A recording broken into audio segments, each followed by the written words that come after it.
Grant Wexler sat across the conference table from two people who had signed his paycheck for 11 years, and neither of them could look him in the eye. A cardboard box already waited by the door, packed by someone else, sealed before he had even agreed to the meeting. Nobody explained why. Nobody needed to. He nodded once, picked up the box, and walked past the glass walls where nobody stood up to say goodbye. 3 weeks later, the machines he had built with his own hands stopped answering to anyone who touched them. Would you have asked why, or walked out the way he did without a word? The house on Larkspur Avenue smelled like garlic bread when Grant got home, because Sadie had insisted on making dinner herself, and at 9 years old, that meant flour on the counter and a smoke detector she had already learned to silence with a dish towel before it finished its first beep. She looked up when he came in, still in his work jacket, and asked how his day was. He said it was fine. He said it twice, actually, because the first time came out flat, and she noticed everything lately, the way kids do once they've already lost one parent and started keeping a careful eye on the other. You look tired, she said, pulling the garlic bread out of the oven with both hands wrapped in dish towels, proud of herself and trying not to show it. Just a long one, he said, and hung his jacket on the hook by the door.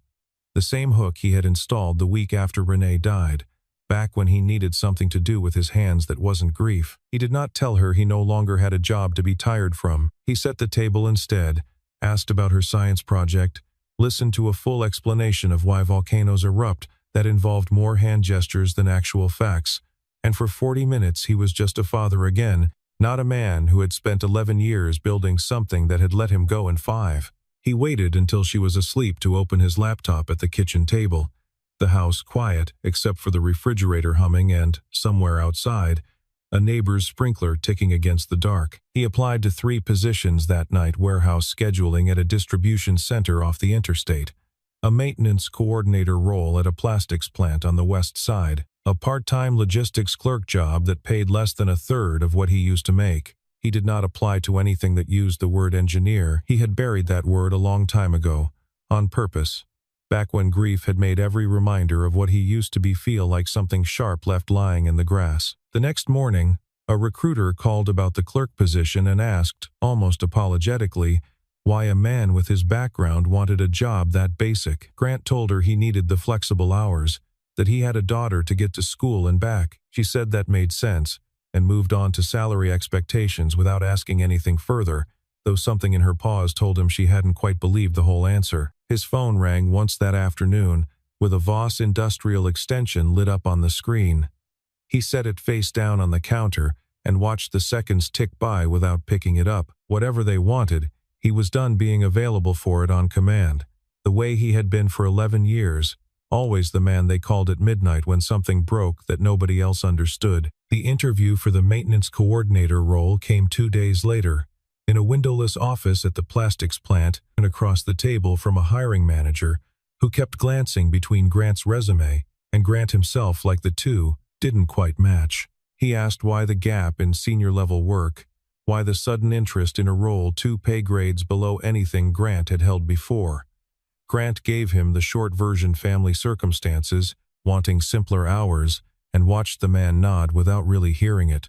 Already deciding, Grant could tell, that someone this overqualified wouldn't stay long enough to be worth training. He didn't get a call back. He told himself it didn't matter, that it was one plant among many, and drove home with the radio off the whole way, the quiet more honest than anything a song could have said for him. At the plant, a different kind of unease was starting, though nobody there had connected it yet to anything Grant had done or hadn't done. Tyler Voss stood in the operations control room, arms crossed over a shirt that still had its dry cleaning creases, watching a screen that had thrown the same warning 3 times in an hour, a scheduling conflict in the automated packaging line that the system flagged but never explained in language anyone on the current floor staff could parse. He told the supervisor to reset it. The supervisor reset it. It happened again 40 minutes later, this time pausing an entire conveyor section for 6 minutes before releasing itself. For no reason the diagnostic panel would name. It's a glitch, Tyler said, to no one in particular. The way people say things they have already decided to believe because the alternative requires more effort than they're prepared to spend. Down in IT, Desmond Cruz pulled the maintenance history on the packaging system out of habit more than suspicion. A Friday afternoon task he did every few months to keep the archive clean, and found something that stopped him mid-scroll. The core architecture documentation, the actual blueprint of how the automated lines talk to each other. Station to station, from sensor to server, was filed under a department code that had not existed in company records for 10 years. The lead signature at the bottom of every design revision read G. Wexler, Systems Architect, not Operations Coordinator. Systems Architect. Desmond sat back in his chair and stared at the screen long enough that his monitor dimmed to its screensaver. He had worked with Grant for 6 years and never once heard him mention designing anything. He had assumed, like everyone else on that floor, that Grant kept the line running because he was careful and reliable and methodical in a way that made people trust him without asking too many questions, not because he had built the entire system from nothing a decade earlier, back when Voss Industrial was half its current size, and desperate enough to let a 28-year-old engineer redesign its whole logistics backbone from the ground up. Somewhere along the way, after his wife died and he asked HR to cut his hours, step back from travel, and take a role that let him be home by 5, his title had quietly downgraded, and nobody had bothered to update what he actually knew how to do. The old department had been folded into a new one during a restructure 2 years later. The architecture files went into an archive nobody read, because nobody remembered they were the instructions to the machine that was still, every day, running exactly as designed. Grant became, on paper, a man who kept schedules, not the man who had written the language the schedules were written in. Desmond thought about saying something to Margot. Then he thought about his own mortgage, his own 2 kids in braces, and the fact that Tyler Voss was the chairman's son standing 2 floors up with the authority to make anyone's job disappear the way Grant's had. He closed the file instead, and told himself he would bring it up if things got worse. A promise he made to himself the way people make promises they hope circumstances will never force them to keep. He thought about calling Grant directly, just to ask if he was all right. The way you'd check on any coworker who'd been let go without warning. He got as far as pulling up the number before he set the phone down again. It felt like the wrong kind of gesture, too small to matter, too late to help. The sort of thing a person did to ease their own conscience, rather than actually fix anything. He went home that night and didn't mention any of it to his wife, though she asked twice why he seemed distracted over dinner. That night, at 11 minutes past midnight, the packaging line at Voss Industrial stopped completely, for the first time in 12 years. Red lights ran the length of the floor like something out of a drill nobody had ever actually rehearsed. 9 days had passed since Grant carried his box past the glass walls. The plant floor at 7 in the morning looked like a crime scene. Nobody had called in machines frozen mid-motion, boxes half-sealed on stalled conveyors, supervisors on phones pacing between stations, and a night shift that had gone 11 hours without a single working line and was too tired to hide how frightened they were about what it meant for their jobs. Margot Sinclair arrived before the coffee finished brewing in her own office, still in yesterday's blazer because someone had to be the adult in the room, and lately that someone was always her. She had been vice president of operations for 2 years, promoted 6 months before the termination decision that had, until this morning, felt entirely routine, one-line item among dozens on a headcount memo she'd approved between 2 other meetings. Walter Voss had wanted headcount trimmed to make room for Tyler's transition into a leadership role, and Grant Wexler's name had come up on a list generated by an HR system that measured salary against current title against tenure, flagging anyone whose pay looked disproportionate to their listed responsibilities. Operations coordinator. Mid-level. Replaceable. According to the spreadsheet, she had signed it in 9 minutes, between a budget review and a call with a supplier in Ohio, and moved on to the next item without a second thought. Now she stood in the control room asking her lead engineer to explain a fault code, and he could not. Nobody could. The system had been built by someone who documented almost nothing outside his own head, which had seemed like an acceptable risk to live with when that person was still on the payroll, still 1 phone call away from fixing whatever went wrong at 3 in the morning. Pull his personnel file, she said, low enough that only the engineer beside her heard it. Wexler, I want to know what he actually did here, not what the org chart says he did. What came back an hour later was thin. A title, A start date 11 years old, a brief note about a voluntary schedule reduction 4 years earlier. No explanation attached, no cross-reference to anything technical, nothing about architecture, nothing about design, nothing that would have told her, in the 9 minutes she'd had to sign his termination, that she was cutting the one person who understood the plant's entire nervous system. Tyler leaned against the doorway, unbothered, coffee in hand.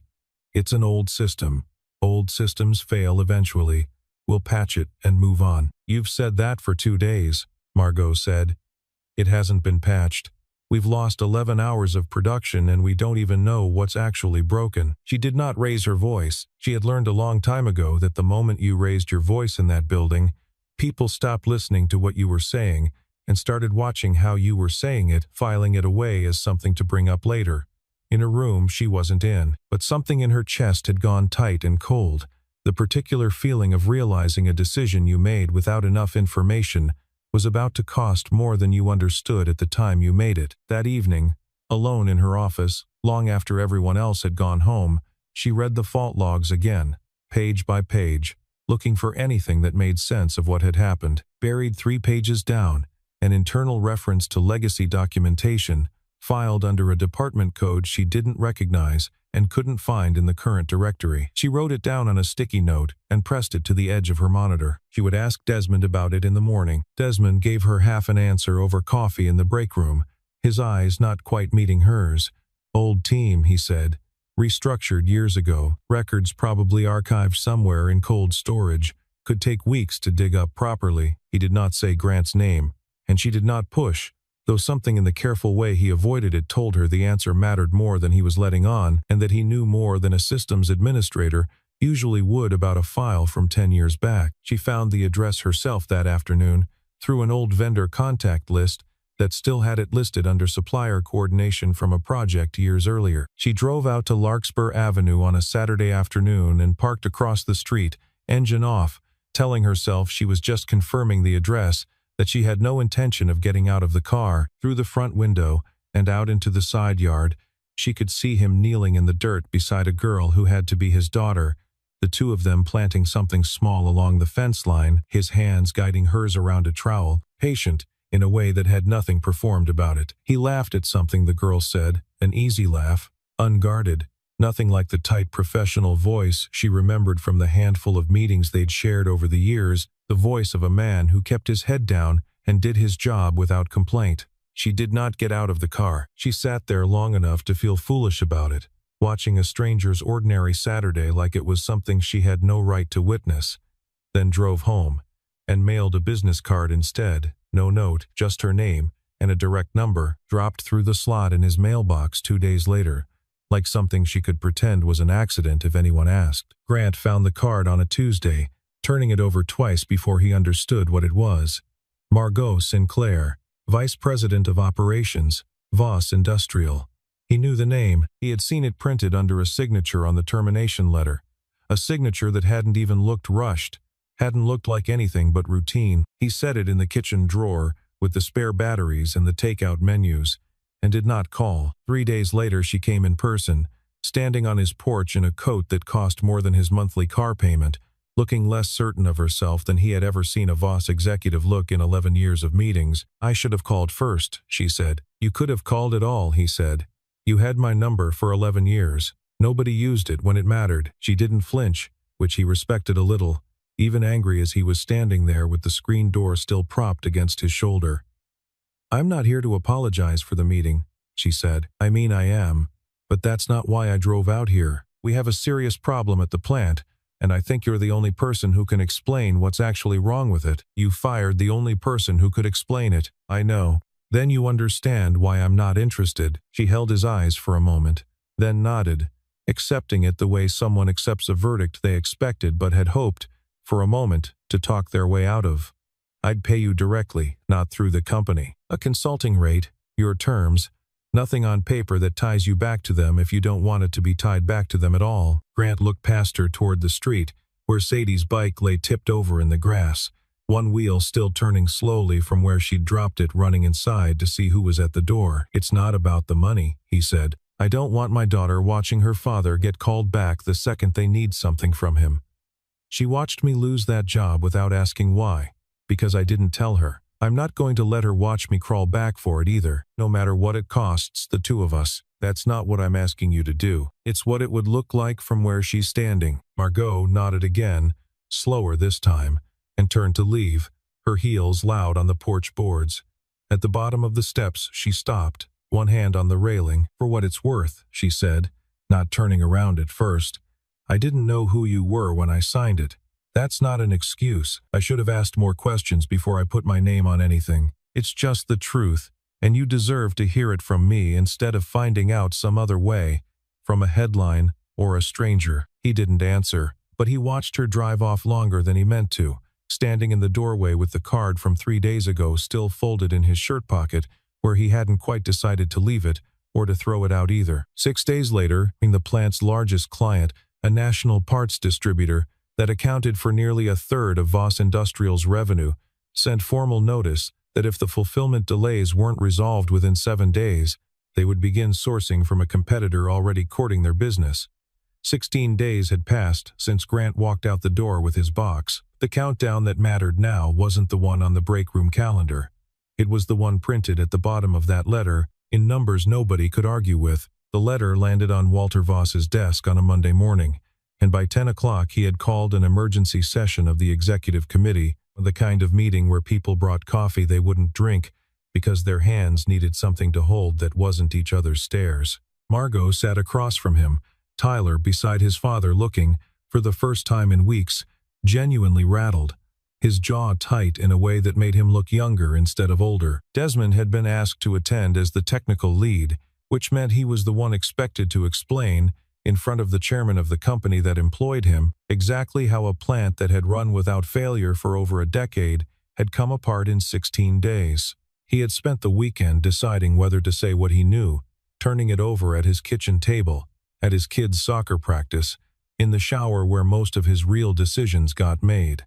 By Monday morning, he had decided that keeping quiet had already cost more than speaking up ever would. "There's something you should see," he said, and opened his laptop to an email dated 4 days before Grant's termination. He read it aloud rather than paraphrase it, because paraphrasing gave people room to soften what it said, and he wasn't interested in giving anyone that room anymore. In it, Grant had flagged, in plain and specific language, that any personnel change to the operations coordinator role would require a minimum 90-day technical handoff given the undocumented nature of the system's architecture tied to that position. He had sent it to Tyler directly, copying no one else, trusting the chain of command the way people do before they learn not to trust it at all. Tyler had never forwarded it. It had sat in his inbox, read and unanswered, for 4 days, until the meeting that ended Grant's employment made the whole question moot. The room went quiet in a particular way, the quiet of people recalculating who was responsible for what, doing silent math behind still faces. "You had this," Walter said to his son, his voice low in a way that was somehow worse than shouting, "and we cut him anyway." "I didn't think it mattered," Tyler said, and even he seemed to hear how thin it sounded the second it left his mouth. "It read like someone protecting his own job. It read like someone doing his job," Margot said. "The job none of the rest of us understood we needed him to keep doing." Walter turned to Desmond. "Why didn't this come to me directly? Why did it take a shutdown for anyone to mention an email like this exists?" Desmond didn't look away, though every instinct told him to. "Because I had a family to think about, and Tyler had your last name," he said. "I'm not proud of that, but you asked. So that's the honest answer, and I'd rather give it to you now than keep pretending I don't know why nobody speaks up in this building, until it's already too late to matter." Nobody in the room disagreed with him, which was its own kind of answer. Walter did not answer either of them right away. He sat very still for a long moment, hands flat on the table, the stillness of a man, watching a decision he'd made in 5 minutes, cost him a company he'd spent 30 years, building from a single leased warehouse into something with his name on the front gate. The line failed completely at 2 in the afternoon on a Wednesday. In the middle of the plant's highest volume shift of the month, every automated station along the packaging floor locked at once, a cascading failure that took down inventory tracking with it, so that for 6 hours Voss Industrial did not know with any confidence what it had shipped. What it hadn't, or what was sitting mislabeled in trucks already on the highway, headed to 3 different states. 21 days had passed since Grant carried a cardboard box past a room full of people who wouldn't meet his eyes. By evening, it was on the local news, a 2-minute segment about a Dayton manufacturer facing a full operational shutdown, stock ticker graphics behind the anchor's shoulder, showing Voss Industrial's share price down 11% since the opening bell. By the next day, 3 board members had called for an emergency shareholder session, the kind that ends careers before lunch. The session was not gentle. A man in his 70s, who had sat on the board since before Walter took over the company, asked, without much patience left in his voice, how a routine personnel decision had been allowed to threaten the company's largest and longest-standing contract. Walter did not defend himself. He had spent 2 days doing the math on what silence had cost him, and there wasn't a version of an answer that made him look better than the simple, unflattering truth. Margot stood before anyone asked her to, smoothing her jacket once, the only visible sign of how much the moment cost her. "I signed the termination," she said. "I want that on the record before anyone else speaks. I made the decision using incomplete information, and I didn't ask enough questions before I made it. That responsibility is mine, not the chairman's, and not IT's." She laid out the email Desmond had found. The department code with no current owner, the years of undocumented architecture sitting in one man's head because nobody had ever required him to write it down on paper the company could keep. She did not soften Tyler's role in it either, and when she finished, the room did not look at Walter. It looked at his son, the way rooms do when everyone has finally arrived at the same conclusion at once. Tyler was asked to step down from operations that afternoon, effective immediately, pending a full review of the decision that had brought them here. He did not argue, did not raise his voice, did not invoke his father's name the way he might have 3 weeks earlier. For the first time since Grant's box had cleared the front door, Tyler Voss looked like a 28-year-old who understood, finally, that consequences existed and had simply been waiting their turn to arrive. The board authorized a reinstatement offer that same day, full return for Grant Wexler, at a title and compensation that reflected what he had actually been doing for the company all along, not what an outdated file said he did on paper.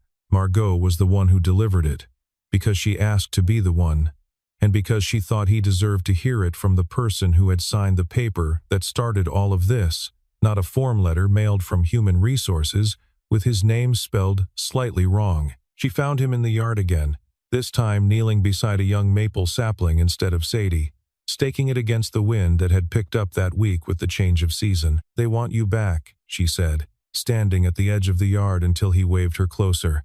"Full title, full pay, backdated to the day you left, and an apology in writing, if you want it, though I doubt paper means much to you at this point in all this." Grant straightened up, brushing dirt from his knees, taking his time before he answered. "What do you want?" "Not the board. You. I want to stop lying awake wondering how many other decisions I've made the same way. On 9 minutes and half the information," she said. "That's mine to fix, not yours. But I do think the plant needs you, and I think you know it, or you wouldn't still be checking your phone every time it rings, even now." He almost smiled at that, caught out. It's a hard habit to break, apparently. They sat on the porch steps for a while after that, neither of them saying much, the kind of quiet that used to feel awkward between them across a conference table and had started, somewhere in the last 3 weeks, to feel like something else entirely. She asked carefully how his wife had died. He told her quickly, the way people describe things they've had to describe too many times already. An intersection 2 miles from the house, a driver who ran a light on a Tuesday morning, 4 years that felt shorter every year, instead of longer the way everyone promised it would. She didn't offer a rehearsed condolence, didn't reach for his hand, didn't fill the silence with something meant to make herself feel useful. She just sat with it, and that, more than anything she'd said about the job or the board or the apology in writing, was what made him start to believe she might actually be someone worth trusting again. He said he'd think about the offer. He didn't say yes yet, but he didn't say no either. And for Grant Wexler, a man who had spent 4 years saying no to almost everything that asked something of him, that alone was new ground worth standing on. He called 2 nights later, after Sadie was asleep, and told her yes, not because of the backdated pay, Not because of the title, but because he'd walked the plant floor in his head 100 times since the collapse hit the news, running through every station, every sensor, every place a stranger's hands might make things worse before they made them better. And he couldn't stand the thought of watching it fail from the outside when he knew exactly how to fix it. Margot didn't say much on the other end of the line.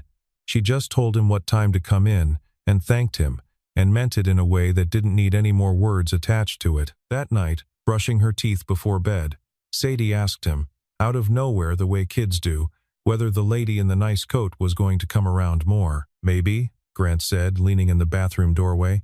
"Why do you ask?" "She looked at you the way Mom used to look at you in the kitchen photo," Sadie said, matter of fact, and went back to brushing her teeth like she hadn't just said something that stopped her father cold in the doorway, one hand still braced against the frame. He didn't sleep much that night.